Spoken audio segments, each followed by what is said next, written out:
పంచానామపి భూతానాం అపశ్రేష్ఠత్వమాగత తస్మిన్ భాగీరథి జ్యేష్ఠ తస్యా జ్యేష్ఠాతు గౌతమి అని గోదావరి స్తుతి. అలా వేదమంత్ర ఘోషల విలవిలా ప్రవహిస్తుంది గోదావరి. సామవేద స్వరాలను కమనీయంగా ఆలపిస్తున్నట్టుగా ప్రవహించే గోదావరి, ప్రకృతికి పచ్చని పావడా కట్టిన పరమపావనమైన గోదావరి, వయ్యారంగా ప్రవహించే గోదావరి, జీవకోటి ప్రాణాధార గోదావరి, నిద్రాణమైన జాతిని ఉత్తేజపరిచేలా ఎగసిపడే గోదావరి, సంస్కృత సముద్దీపనకు ఉవ్వెత్తున ఎగసిపడే గోదావరి, మరాఠా నేల నుండి తెలుగు నేలను తాకి మురిపంగా ముద్దాడిన గోదావరి.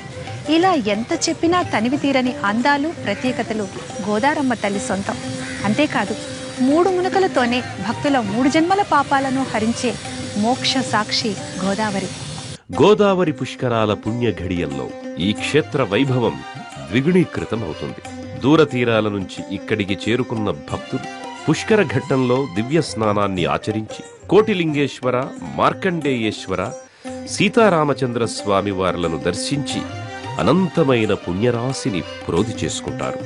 పుష్కరాలకి ముఖ్యంగా 3 విధులు చెప్పారు.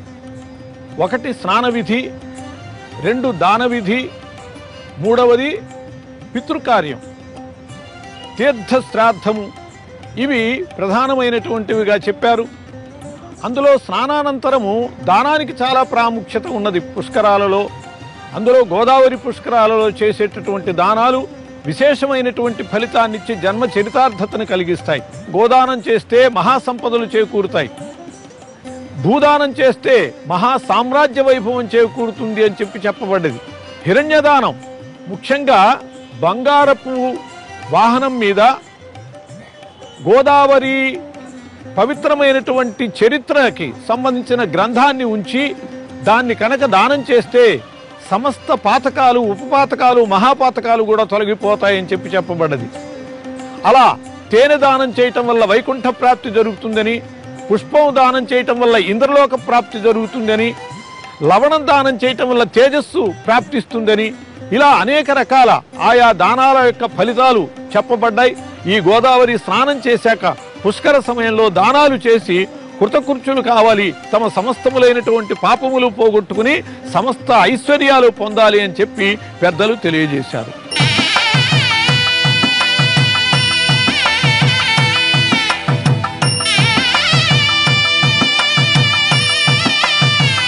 పుష్కర స్నానాలు ఆచరించి పితృకార్యాలను నిర్వర్తించేందుకు పరమపావనమైన ఈ క్షేత్రానికి చేరుకునే భక్తులకు దర్శన భాగ్యాన్ని ప్రసాదించేందుకు భగవంతుడు నేరుగా గోదావరి తీరానికి వేంచేశాడు. ఈశ్వరుడు ఇక్కడ పంచముఖాలతో దర్శనాన్ని అనుగ్రహిస్తున్నాడు.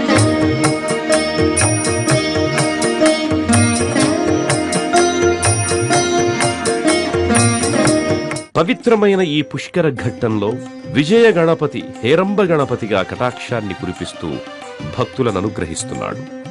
శాశ్వతంగా ఒక పుష్కర ఘాట్ ఇక్కడ ఏర్పాటు చేయబడింది అంటే గోదావరి మాతకి, గోదావరి పుష్కరాలకి ఇక్కడ ఎటువంటి ప్రాధాన్యం ఉన్నదో అర్థమవుతుంది. అలాగే ఇక్కడ పంచముఖ గణపతి, హేరంబ గణపతి కూడా మనకి దర్శనమిస్తాడు.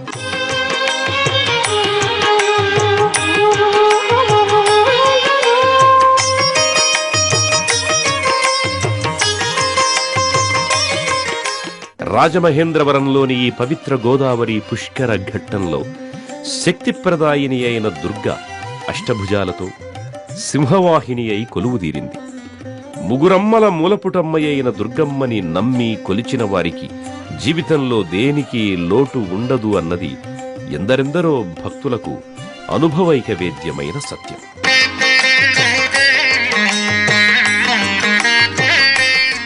దుర్గామాత ప్రతిష్ఠ జరిగి ఉన్నది. ఆమెను మనం చక్కగా దర్శించుకుని ఆమె యొక్క అనుగ్రహాన్ని పొందొచ్చు. అలాగే వెంకటేశ్వర స్వామి నిలయం ఇక్కడ ఉన్నది.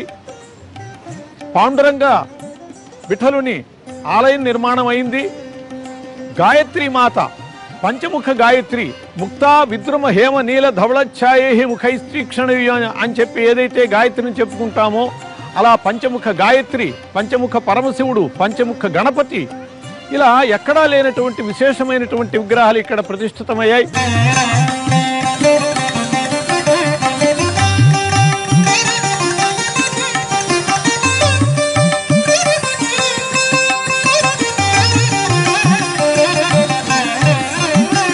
ఈ దివ్యక్షేత్రాన్ని దర్శించిన భక్తకోటి నవగ్రహాల అనుగ్రహాన్ని పరిపూర్ణంగా పొందడానికి వీలుగా కోటిలింగేశ్వర ఆలయ ప్రాంగణంలో ఉన్న నవగ్రహ మంటపంతో పాటుగా ఈ పుష్కర ఘట్టంలో కూడా నవగ్రహాలను ప్రతిష్ఠించారు.